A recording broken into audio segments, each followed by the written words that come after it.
안녕하십니까? 자, 오늘은 제4기 5과를 우리 다 같이 공부하도록 하겠습니다.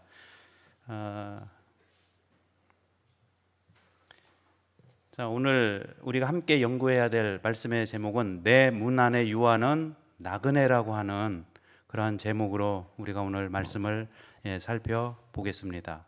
자, 우리 기역절을 같이 한번 읽어보실까요? 시작. 너희는 나그네를 사랑하라.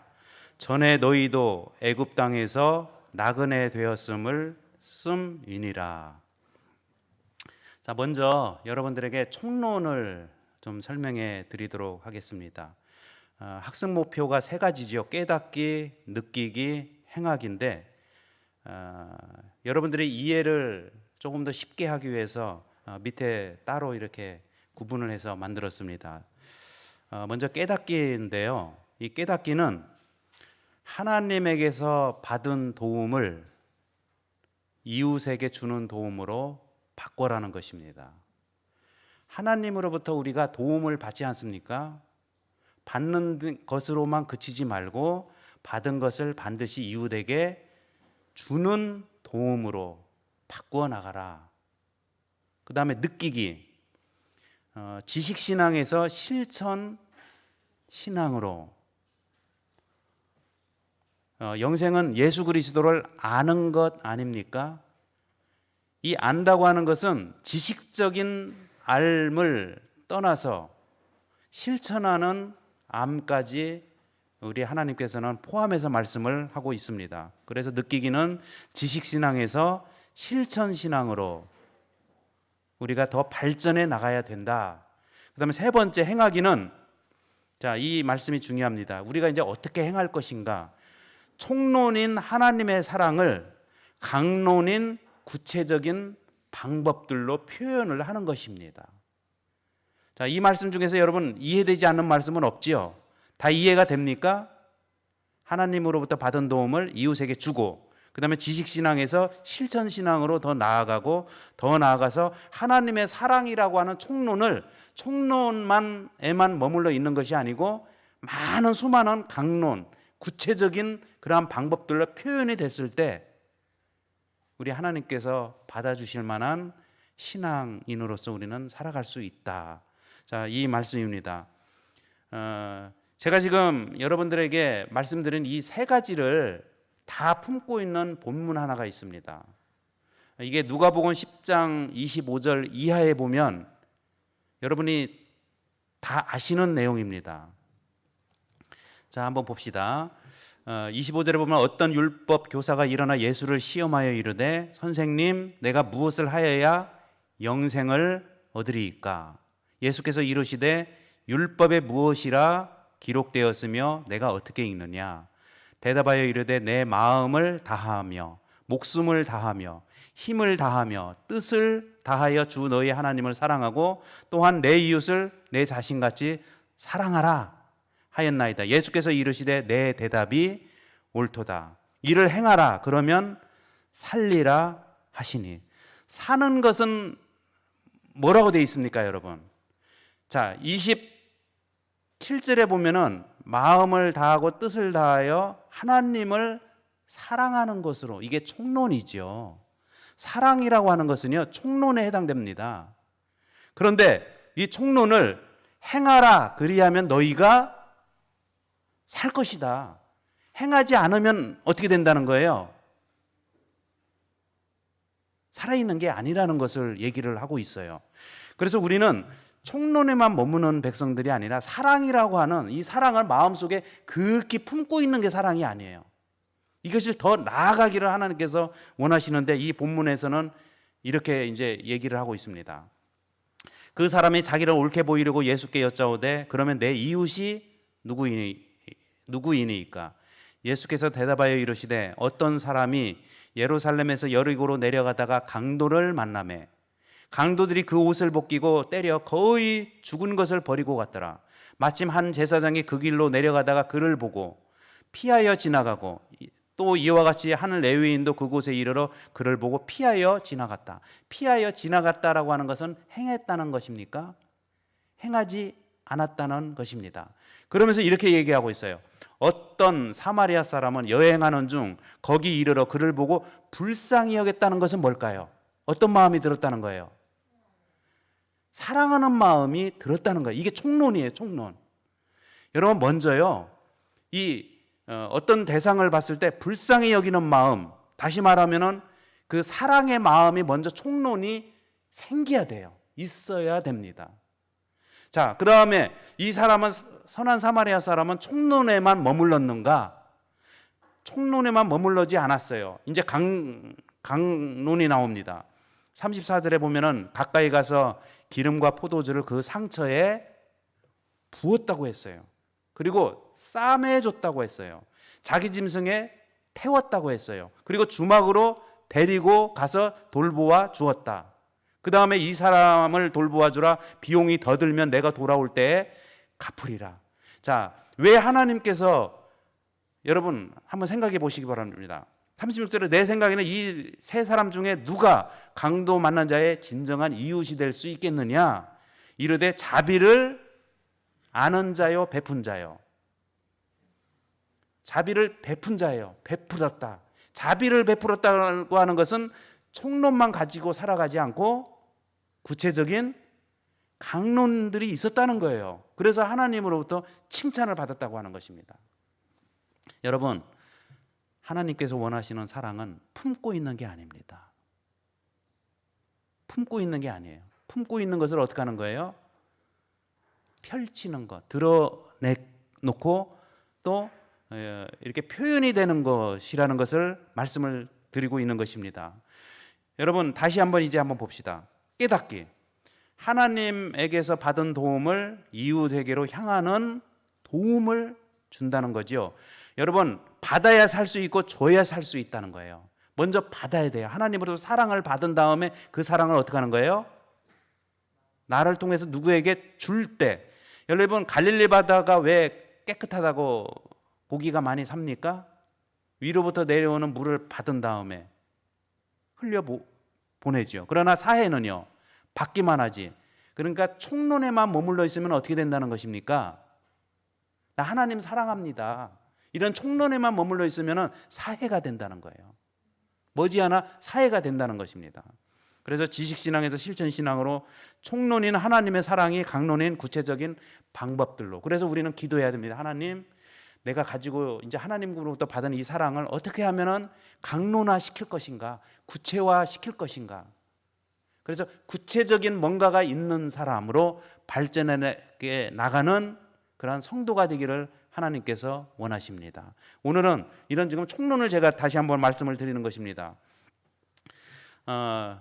지난주에 여러분, 이것이 첫째 계명이다 하면서 하나님을 사랑하시는 것이 첫째 계명이고, 둘째는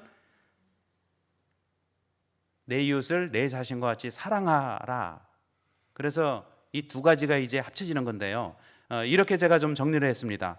하나님을 향한 사랑과 이웃을 향한 사랑의 만남의 지점이 우리 자신 안에서 하나로 연결돼야 된다. 다시 말하면 하나님으로부터 받는 것이 내 마음 가운데 있고, 이 마음이 뭐가 되는 거예요? 저장소가 되고 또 탱크가 되어서 이렇게 흘러내보낼 수 있는 연결 지점이 나한테 있어야 된다는 것입니다. 여러분, 한 가지 질문 드려볼까요? 하나님의 사랑 없이 강론할 수 있어요, 없습니까? 있어요. 하나님의 사랑이 전혀 없는데도 할 수 있어요. 성경에 보면은 바리새인들은 어떻게 됐어요? 하나님의 사랑이 그 마음 가운데 없었어요. 그러니까 총론은 없고요, 강론들은 있을 수 있어요. 강론 보십시오. 여러분 한번 생각해 보세요. 일에 2번씩 기도를 하고요, 금식 기도를 하고 또 여러 가지 것들을 강론이 많았는데 하나님이 보시니까 뭐는 없어요? 총론은 또 빠져 있어요. 그러나 제사장들은요, 아까 지나간 레위인은 총론은 있는지 모르겠어요. 이게 하나님에 대해서 그 제사의 제도를 이해하면서 하나님의 사랑에 대해서 느끼고 알지는 모르지만은 막상 여러분 쓰러져 있는 그 한 사람을 보고요, 그냥 지나쳐 버리는 강론이 없었다는 것입니다. 그래서 이 총론과 강론이 조화롭게 나타나는 사람이 하나님께서 원하시는 신자의 삶이요 성도의 삶이라는 것을 우리는 기억을 해야 됩니다. 그래서 이 두 가지를 생각을 해야 되겠고요. 자, 이제 요 부분을 좀 읽어보겠습니다. 하나님을 향한 사랑과 이웃을 향한 사랑의 만남의 지점이 우리 자신 안에서 하나로 연결되어 있어야 되는데, 선한 사마리아인은 하나로 연결되어 있었지요. 있었습니다. 그러나 제사장과 레위인은요, 하나로 연결되어 있지 않았다고 하는 것을 본문에서 보여주고 있는 것입니다. 나는 어느 쪽인가? 나는 연결되어 있는가? 여러분 한번 고민하면서 연결되어 있는 사람으로 살게 해달라고 기도하시며, 꼭 강론이 함께 총론에 뒷받침되는 그런 귀한 삶을 살아가는 성도들이 되시기를 간절히 바랍니다. 자, 이제 제가 지금 말씀드린 것은 오늘 교과에 대해서 총체적인 것을 말씀을 드렸고요. 이제는 일요일 말씀부터 하나하나 좀 살펴보도록 하겠습니다. 자, 일요일 말씀의 그 제목이 뭡니까? 너희는 마음에 할례를 행하라. 할례, 어떤 할례요? 마음의 할례를 행하라. 자, 여기 이렇게 좀 정리해 놨습니다. 육신의 할례란 무엇입니까?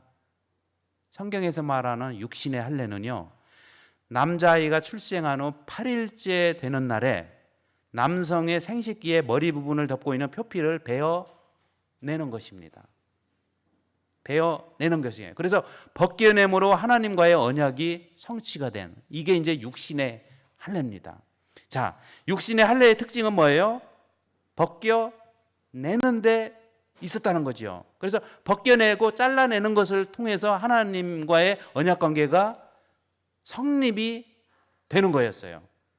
그러면 여러분, 마음의 할례란 뭘까요? 여기서 너희는 마음의 할례를 행하라. 이 말씀은요, 육신의 머리 부분되는 그 마음을 감싸고 있는 모든 죄악된 표피를 베어내는 것. 여러분, 그 사울이 하나님을 만난 다음에요, 눈에서 비늘이 벗겨지는 거죠. 이렇게 벗겨지는 거예요. 벗겨지니까 실상이 보이는 것처럼, 여러분, 마음의 할례는요, 죄를, 우리를 감싸고 있는 죄악의 껍질들을 다 벗겨내야 돼요. 벗겨냈을 때 이게 이제 마음의 할례다, 이렇게 말씀을 드릴 수 있습니다. 여러분, 그 모세는 10계명이 기록된 두 돌판을 땅에 내어 던졌죠. 40일 동안. 여러분, 위에 올라가 있다가 내려와서 보니까 이스라엘 백성들이요, 우상 숭배를 하고 있습니다. 금송아지를 만들었어요. 그래서 두 돌판을 땅에 내어 던져버렸어요. 그런데 여기 중간에 봅시다. 하나님께서 모세에게 처음과 같은 두 돌판을 다듬어 가지고 오라 명령하시고, 처음 판에 쓴 말을 그 판에 다시 쓰시겠다고 하신 것은 하나님께서 이스라엘 백성들을 용서하셨으며 그들이 죄를 지었음에도 불구하고 그들을 버리지 않았다. 하나님은 다시 또 줬다는 거예요. 여러분, 여기 차가운 돌비와 따뜻한 돌비와 뜨거운 돌비라고 이렇게 좀 기록을 해놨습니다. 차가운 돌비는 의미가 뭘까요? 이게 냉랭한 돌비입니다. 그러니까 열이 없는 거예요. 열이 들어있지가 않는 거예요. 그러니까 율법의 조항이 있잖아요. 문자만 있는 거예요. 그러니까 하나님을 사랑하라, 이웃을 사랑하라, 이것도 그냥 차가운 돌비처럼 반응하지 않는다는 거예요. 여러분, 사람이요, 그 살아있는 사람을 바늘로 찌르면 어떻게 됩니까? 반응이 옵니까? 반응이 오지요. 얼마나 아프겠어요? 바늘로 찌르면. 근데 죽어있는 자에게는요, 바늘로 찌르는 것뿐만 아니라 별짓을 다 해도요, 죽어있는 자는 아무런 반응을 보이지가 않습니다. 그래서 이 차가운 돌비의 의미는요, 반응하지 않는 거예요. 그러나 하나님께서는 이 차가운 돌비에서 따뜻한 돌비로, 이것이 이제 하나님의 사랑이고요, 뜨거운 돌비는 뭘까요? 이웃 사랑까지 더 확대돼 나가는 것. 여러분, 우리는 차가운 돌비에서 하나님의 사랑과 하나님의 은혜를 경험해서 따뜻한 돌비로 나아가고, 더 나아가서 이웃 사랑이라고 하는 뜨거운 돌비로 우리 자신이 이렇게 뜨거움을 품는, 열기를 품는 성도로 살아가기를 주님께서 원하십니다. 그래서 이 마음의 할례라고 하는 것은 여러분 뜨거운 돌비까지 이렇게 우리의 심령이요 이렇게 변화가 되는 이게 차가운 심령이 아니라 정말 뜨거운 심령으로 거듭나는 그러한 것을 마음의 할례라 이렇게 표현을 할 수가 있습니다. 자, 여기 좀 읽어보겠습니다. 영감의 교훈에 보면은 하나님의 약속의 성취 같이 읽어보겠습니다. 시작. 한 영혼이 회개하고 하나님을 사랑하고 그 계명을 지키기를 배우는 때마다 또 새 영을 너희 속에 두고 새 마음을 너희에게 주시겠다는 하나님의 약속이 성취되는 것이다.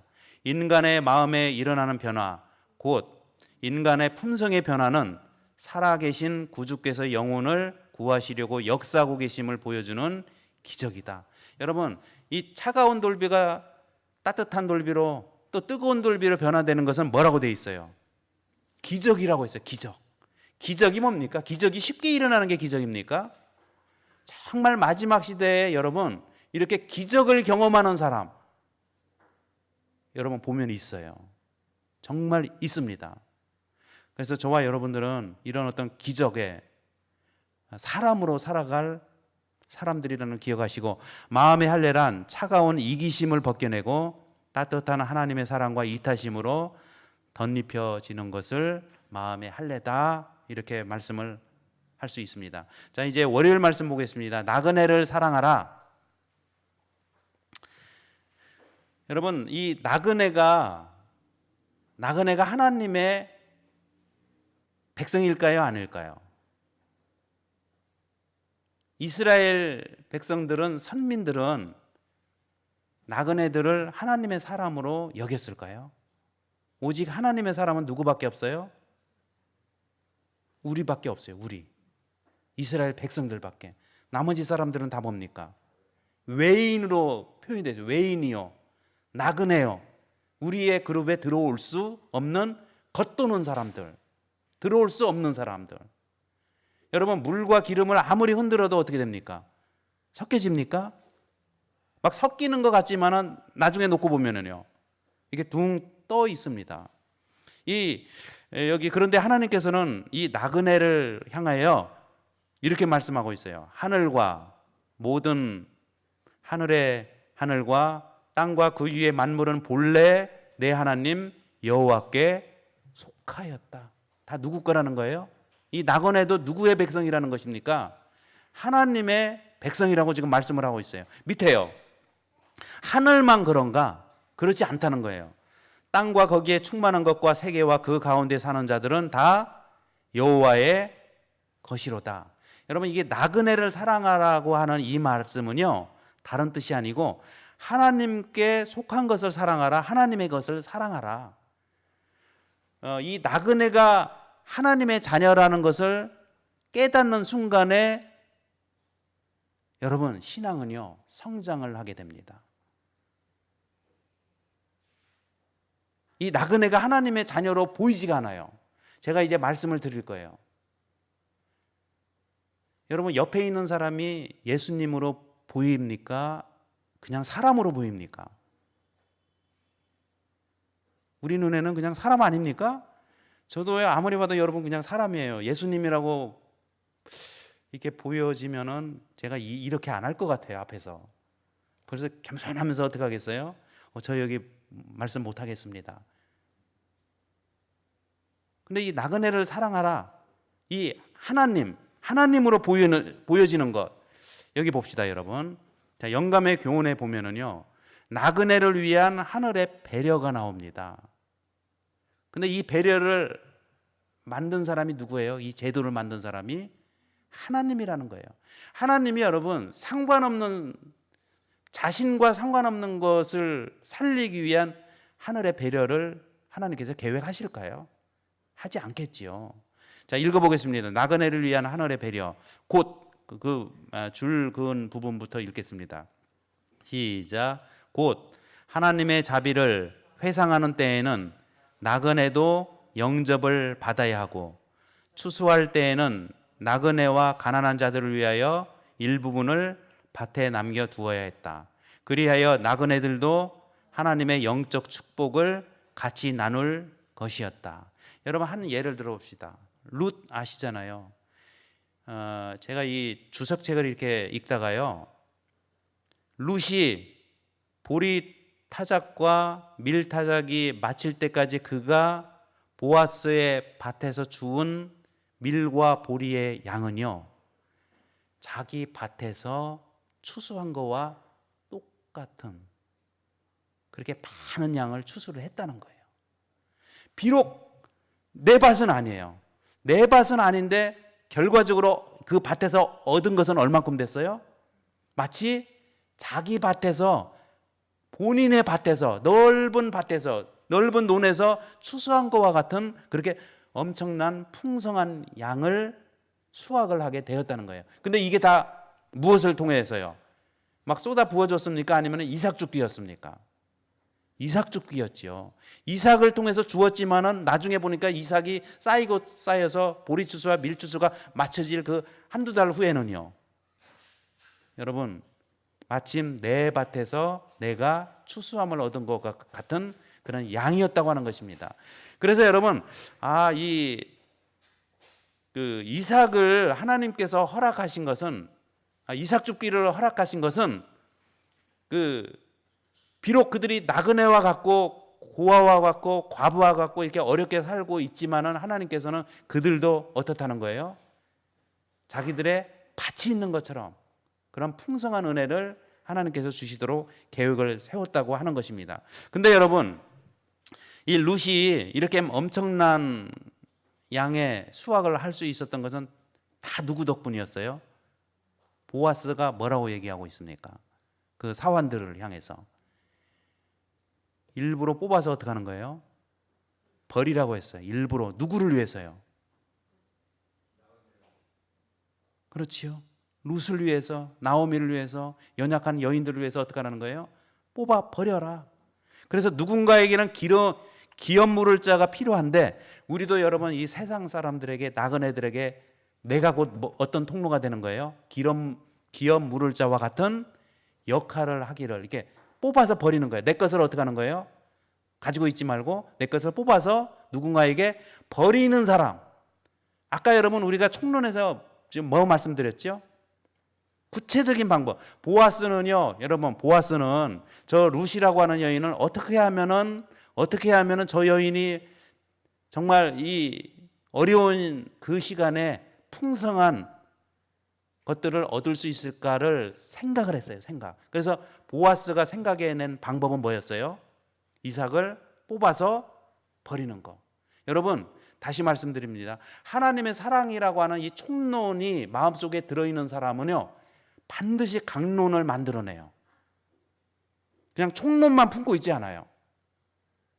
이 총론만 품고 있다고 하는 것은요, 아직 뭐가 준비가 안 됐다는 거예요. 하나님의 사랑을 온전히 깨닫지 못하고 이게 머물러 있는 거와 같다고 하는 것을 지금 말씀을 하고 있는 것입니다. 여기 제가 또 이렇게 적어놨어요. 덤으로 주어지는 참새 나오지 않습니까? 한 아사리온에 2마리를 파는데 2아사리온에 몇 마리요? 성경에 보면은 5마리예요. 그럼 제가 질문을 드리겠습니다. 덤으로 주어지는 그 5번째의 그 참새는 온전한 참새일까요? 뭐가 좀 부족해서 줬을까요? 여러분이 혹시 과일 가게에 가서요, 과일을 사는데 그 과일 가게 아주머니가 덤으로 줬어요. 덤으로 줄 때에 같은 것을 주던가요? 좀 막 상한 걸 주던가요? 상한 걸 줘요? 장로님은 그런 경험을 많이 하셨어요? 근데 상한 것을 만약에 받았어요. 그러면 마음이 어떨까요? 그래도 감사합니까? 상한 거라도 주니까. 근데 정말로 그 사람을 위해서는 어떻게 합니까? 모르겠어요.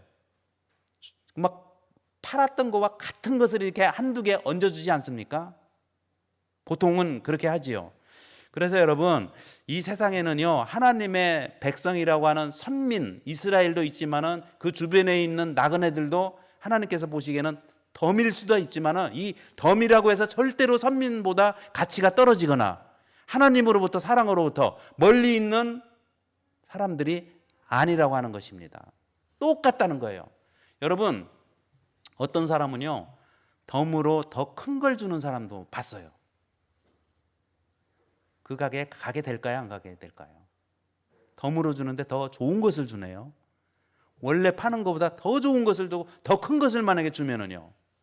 그래서 하나님의 사랑이 그렇다는 거 하는 것입니다. 그래서 하나님은 이 세상에는 이게 덤으로 생각되는 사람들이 있을 수도 있어요. 예를 들어서 나그네라든지, 오늘은 그 나그네라고 표현이 되어 있지 않습니까? 그러나 그들도 덤으로 보일지는 모르지만 절대로 덤으로 끝나는 것이 아니라 하나님의 선택받은 백성과 다를 바가 전혀 없는, 오히려 더 귀중한 존재이기 때문에 우리 하나님께서 그들을 역시 사랑하고 있다고 하는 것을 우리는 꼭 기억을 해야 됩니다. 자, 이제 화요일 말씀 보겠습니다. 너희도 애굽 땅에서 나그네 되었음이라. 신명기 10장 19절에 보면은 너희는 나그네를 사랑하라. 전에 너희도 애굽 땅에서 나그네 되었음이라. 이 말은 뭘까요? 나그네로 있으면서, 애굽 땅에 있으면서 힘들었습니까? 엄청 힘들었지요. 성경에 보면은, 출애굽기에 보면은 고된 노역으로 말미암아, 노역이라고 했어요. 그냥 즐거운 게 아니고 일하는 게 어땠어요? 정말 힘든 일들을 하며 나그네 생활을 보냈어요. 여러분, 우리 주변에도 이렇게 살펴보면은 정말 어렵게 나그네 생활을 하는 사람들이 있습니까? 있습니다. 그들을 기억하라는 거예요. 자, 그 약자들을 배려함, 영감의 교훈을 같이 읽어보겠습니다. 시작. 가난한 자와 궁핍한 자와 고통당하는 자들에 대한 친절한 말, 자비로운 행동, 부드러운 관심과 같은 선한 행위들은 그리스도께서 우리에게 맺히기를 요구하시는 열매들이다. 실망과 슬픔에 눌려 있는 사람들을 마음으로 동정하고, 궁핍한 자들에게 손으로 봉사하며 벗은 자들을 입히며, 나그네를 영접하여 그대의 방에 앉히고 그대의 마음에 한 자리를 내어줄 때 천사들은 아주 가까이 오게 되고 하늘에서는 화답하는 노래가 울려 퍼진다. 여기 영감의 교훈에 보면 약자들을 향한 배려에 보면은, 여러분, 총론에는 하나님의 사랑이 있잖아요. 사랑. 여기 자비라는 말이 나와요. 부드러운 관심이라는 말이 나와요. 이것이 총론이에요. 총론. 그러나 총론에만 그칩니까? 여기 보면은요, 강론이 쭉 뒤에 연결돼서 설명이 되고 있습니다. 여러분, 제가 다시 말씀을 드립니다. 사랑하면은 방법이 생긴다고 했어요. 사랑하면은 길들이 생긴다고 했어요. 길. 사랑하지 않으면은요, 뭐 사랑하지 않기 때문에 도와주려는 생각조차 들지를 않는 거예요. 사랑하지 않기 때문에, 사랑이 부족하기 때문에 그렇다는 거지요. 그래서 여러분, 이 영감의 교훈들, 약자들을 이게 배려하면은 분명한 것은 우리의 마음 가운데 다시 한번 하나님의 사랑인 이 총론과 그다음에 구체적인 방법들을, 강론이 조화를 이루는 그러한 삶을 살기를 주님께서 원하신다는 것을 우리는 꼭 기억을 해야 됩니다. 여기 나의 삶 속으로, 제가 이제 마태복음 25장 31절에서 33절, 35절에서 40절에 보면은, 여러분이 이 얘기 잘 아시지 않습니까? 마지막 시대에 양과 염소를 구분을 한다고 그렇게 말씀을 하고 있어요. 그러면서 뭐라고 얘기하고 있습니까? 내가 줄일 때에 너희가 먹을 것을 주었고, 목마를 때에 마시게 하였고, 나그네 되었을 때 영접을 하였다. 또 헐벗을 때 옷을 입혀주었고, 병들었을 때 돌보았고, 옥에 갇혔을 때 와서 보았다. 여기 보면은 여러분, 35절과 36절은 지금 총론입니까? 강론입니까? 잘 한번 보세요. 먹을 것을 주고, 마시게 하고, 영접하였고, 옷을 입혀주었고, 돌아보았고. 이게 총론입니까? 강론입니까? 그러니까 마지막 시대에, 여러분, 마지막 시대에요, 양의 무리에 들어가는 사람들은 총론이 있는 사람이에요. 총론만 있습니까? 강론이 있습니까? 이 사랑이라고 하는 것은, 총론은 하나지만은 이것을 이루기 위한 길들은요, 정말 너무 많아요. 근데 이 총론은, 하나님에 대한 사랑은요, 내가 가질 수가 없어요. 이건 나에게는 없는 마음이에요. 하나님이 심어 주셔야 돼요. 하나님이 나에게 그 하나님의 사랑이라고 하는 것이 심겨지면은 내 마음에서 그게 이제 싹이 나면서 그것이 어떻게 표현이 됩니까? 강론으로 표현이 되는 거예요. 제가 오늘 여러분 총론과 강론이라는 말을 앞으로도 계속 쓸 거예요.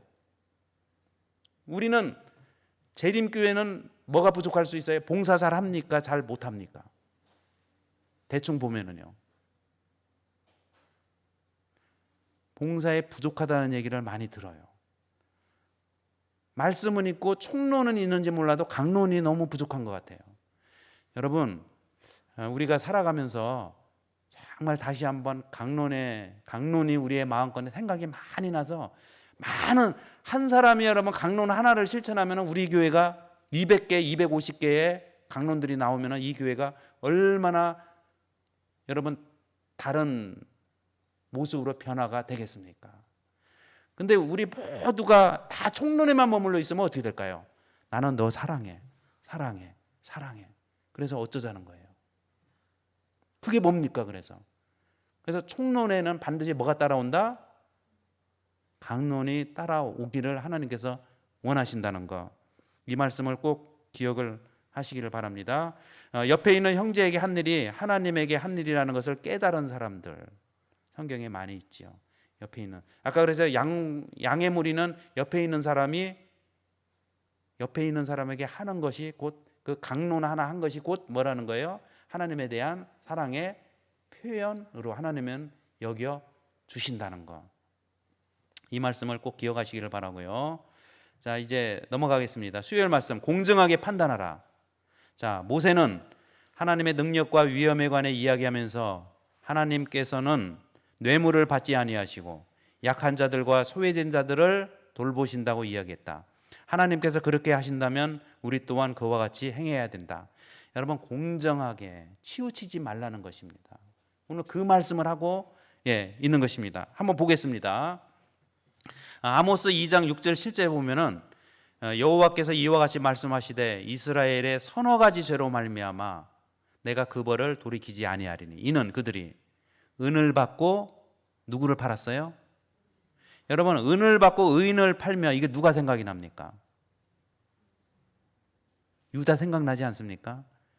은을 받고 어떻게 했어요? 은 30냥을 받고 의인은 예수님을 팔고 그 다음에 신 한 켤레를 받고 가난한 자를 팔며 힘없는 자의 머리를 티끌 먼지 속에 발로 밟고 연약한 자의 길을 굽게 하며 다 이러한 것들 여러분 이게요 내 거룩한 이름을 더럽혔다고 했어요. 여러분 거룩이라고 하는 것 저 한번 다 보시기 바랍니다. 그리고 오늘 방송으로 함께 하시는 성도 여러분들 거룩은 뭘까요? 거룩이 뭘까요? 거룩. 성경에서 말하는 거룩은요 지금 여기에 표현되고 있는 거예요. 은을 받고 의인을 파는 것이 거룩함을 더럽히는 거라고 했어요. 그리고 신한 켤레를 받고 가난한 자를 팔고 또 이러한 모든 것들 그러니까 여러분 그 강론이 좋아요. 하나님의 보시기에 강론이 여러 가지 길들이 방법들이 합당하면은 그 사람은 거룩한 사람인 거예요. 그러나 아무리 좋은 거라 할지라도 강론이 잘못되면은요 이것은 여러분 하나님의 거룩함을 더럽히는 것. 이 말씀이 좀 어렵습니까? 어렵지는 않지요. 그래서 저와 여러분들 이스라엘에 서너 가지 죄가 있다고 했어요. 이것은 내 이름을 더럽히는 것으로 이렇게 표현이 되어 있고요. 아모스 4장 1절 2절에 보면은 또 이렇게 말씀을 하고 있어요. 사마리아의 산에 있는 바산의 암소들아 이 말을 들으라. 너희는 힘없는 자를 학대하고 여러분 나보다 힘이 연약한 자를 이렇게 자꾸 누르려고 하고 자꾸 이렇게 눈총을 주고 이러한 것들이 뭐예요? 거룩을 깨뜨리는 거라고 얘기하고 있어요. 지금 이 거룩과 연결을 하고 있는 거예요. 여러분 거룩이라고 하는 것은 이게 하나님과 연결되어 있다기보다는 이 거룩이라는 마음도요 총론이에요. 하나님이 주시는. 그러나 이 거룩함을 표현하는 방법들은요 이게 이제 강론이거든요. 그래서 여러분 이 거룩함도 그렇고 하나님의 어떤 그 사랑도 그렇고 우리에게는 총론만 있는 것이 아니라 강론이 옳아야 되고 하나님께 합당했을 때 그 삶을 하나님은 받아 주신다는 것을 알 수가 있습니다. 여기 이스라엘의 죄악은 맛을 잃은 소금입니다. 자, 이 말씀을 한번 읽어볼까요? 자, 이게 거룩성을 잃으면 이렇게 됩니다. 이 거룩성이라고 하는 것은요, 내가 이렇게 거룩하다, 성경을 많이 보니까 거룩하다, 이게 아니라는 거예요. 거룩한 것은요, 삶이 거룩이에요. 자, 그러면서 읽어보겠습니다. 1번 시작. 이스라엘의 죄악은 이웃, 지극히 작은 자, 나그네에게 신앙의 생활화를 실천하지 않은 죄다. 이스라엘의 죄악은 살인, 도둑질, 강도와 같은 크고 눈에 띄는 죄가 아니라 일상생활에서 벌어지는 사소한 것에서 죄를 지은 것이었다. 여러분, 일상생활 가운데서 벌어지는 사소한 것, 이것이 그 사람이 거룩한 사람이냐 거룩하지 않은 사람이냐 판단이 된다는 거예요. 하나님께서는 이걸 가지고 판단을 한다는 거예요. 여러분, 나는 사람을 죽이지 않았어요.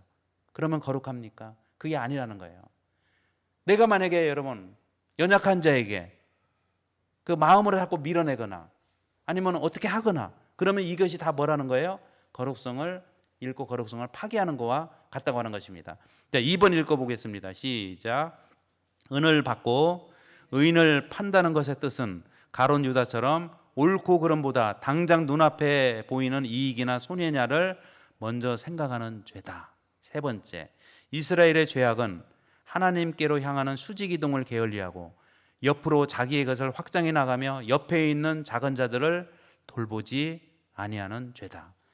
네 번째, 종교의 타락은 사회의 타락으로 이끌어간다. 다섯 번째, 이스라엘의 죄악의 뿌리는 하나님의 말씀에 청종하지 않은 죄다. 이게 이제 맛을 잃은 소금과 같다고 하는 것입니다.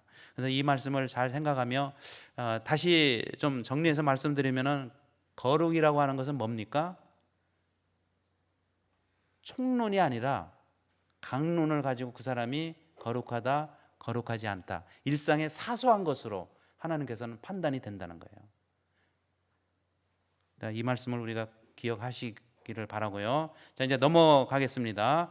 그래서 가장 작은 것으로라도 거룩함을 잃지 않았으면 하는 것이 하나님의 바람이라는 거. 자, 여기 히브리서 12장 14절과 15절을 읽어보겠습니다. 자, 모든 사람과 더불어 화평함과 거룩함을 따르라. 이것이 없이는 아무도 주를 보지 못하리라. 여기 뭐라고 돼 있어요? 거룩함이 없으면은 누구를 못 봐요? 주님을 보지 못한다. 근데 이 거룩함이라는 것은 아까 뭘로 나타난다고 했죠? 일상생활 가운데서의 사소한 것으로. 그래서 마태복음 25장에서도 지극히 작은 자, 이렇게 작은 것을 계속 강조하고 있어요. 성경에는요, 거룩한 건, 거룩성, 그 다음에 사랑, 이게 얼마나 여러분 우리 하나님을 믿는 자에게 큰 주제 아닙니까? 그러나 큰 주제를 가지고 하나님은 큰 것으로 판단을 하는 것이 아니고 우리의 일상생활에서 흔히 벌어질 수 있는, 흔히 마주치는 그 일, 그걸 가지고 하나님은 거룩하다, 거룩하지 못하다, 사랑이 있는 사람이다, 사랑이 없는 사람이다 라고 이렇게 판단을 하신다는 것을 알 수가 있습니다. 너희는 하나님의 은혜에 이르지 못하는 자가 없도록 하고 또 쓴뿌리가 나서 괴롭게 하여 많은 사람이 이로 말미암아 더럽게 되지 않게 하며. 여러분, 쓴뿌리에서 나오는 것으로 자신을 더럽힌 자는 하나님의 은혜에 이르지 못한다. 여기서 말하는 쓴뿌리는 이기심이겠지요. 이기심, 시기심, 이런 마음들은요, 자기 자신을 더럽히는 것, 무관심, 이런 것들 다 포함되지 않습니까?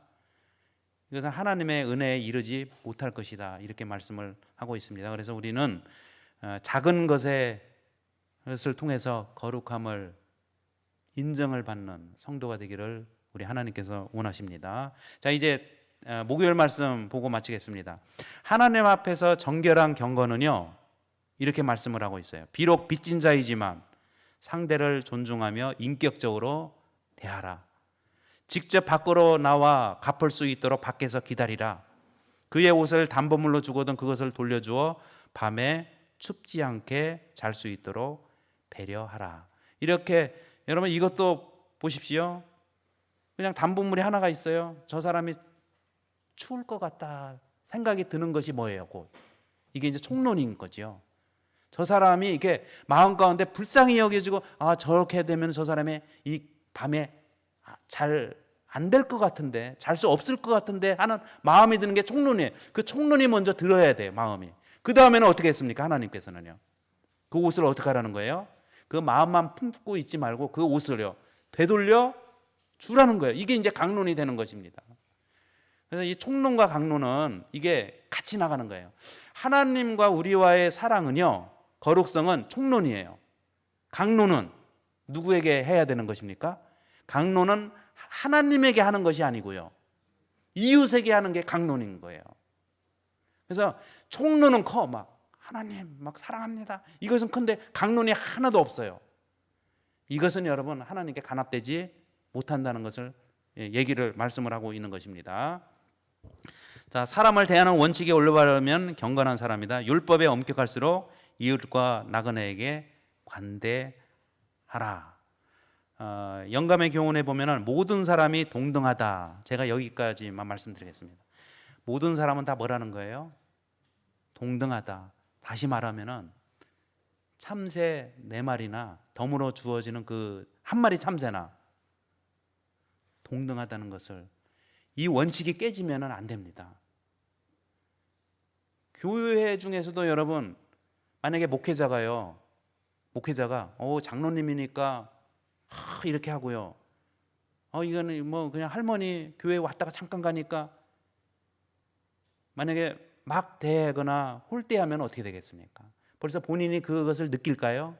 느끼죠. 그러니까 그렇게 하지 말라는 것이지요. 목회자, 제가 지금 드린 말씀은 저희 아버지가 저한테 당부하신 거예요. 만날 때마다 그래요. 절대로 누구든지 편견 없이 하라. 똑같이 대해주라. 그걸 아주 제가 너무 많이 얘기 들어가지고요. 그래서 그렇게 좀 살려고 노력은 하고 있습니다. 그래서 모든 사람이 동등하다는 거, 이것을 우리는 늘 동등하게 대하는, 덤으로 생각되는 사람이나 아니면 원래나 똑같이 취급할 수 있는, 대하는 그런 절대적인 마음이 필요하다는 것입니다. 이제 오늘 말씀을 정리하면 이렇습니다. 하나님에게서 받은 도움을 이웃에게로 향하는 도움을 줘라.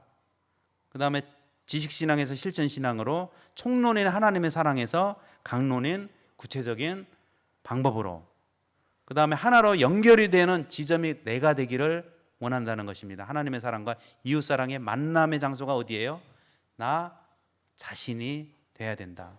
그 다음에요, 차가운 돌비에서 따뜻한 돌비로, 뜨거운 돌비로 점점 오른쪽으로 나가기를 하나님께서 원하시는데, 이 오른쪽으로 간다는 것은 크신 하나님으로부터 관심을 두고 모든 것을 하나님만 바라보는 것이 아니라 하나님의 작은 예수라고 불리우는 이웃 사람들에게 관심이 많이 가면 갈수록요, 우리는 뜨거운 돌비로 바뀌어져 간다는 것입니다. 하나님만 섬기면 따뜻한 돌비, 그러나 이웃 사랑까지 겹쳐지면요, 뜨거운 돌비가 되는 거예요. 그래서 하나님은 그렇게 나가기를 원한다는 거.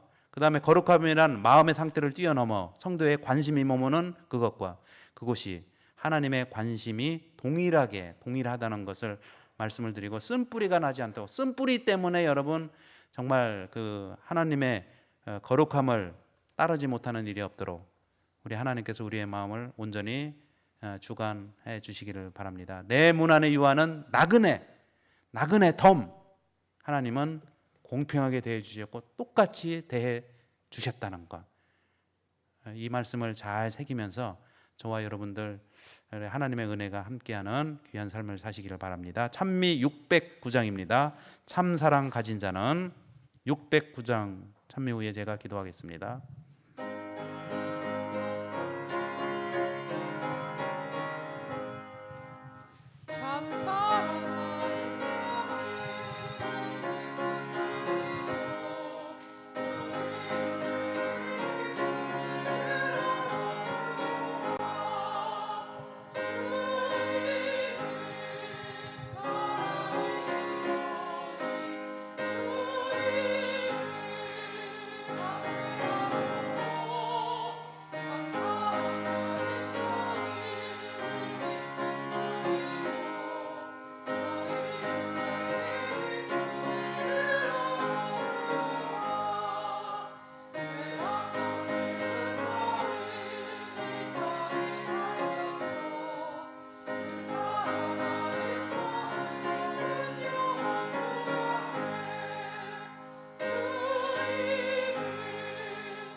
아버지 하나님, 이 광야 같은 세상 가운데서 나그네로 살아가고 있는 저희들에게 하나님의 사랑과 거룩함을 부어 주셔서 그 사랑과 그 거룩함으로 저희들의 문 안에 유하는 나그네와 같은, 또 덤과 같이 여겨지는 많은 사람들에게 하나님의 사랑과 거룩함을 강론으로 드러내는 아름다운 삶을 살아가는 성도들 되게 하여 주셨기를 예수님의 이름으로 간절히 기도드립니다. 아멘.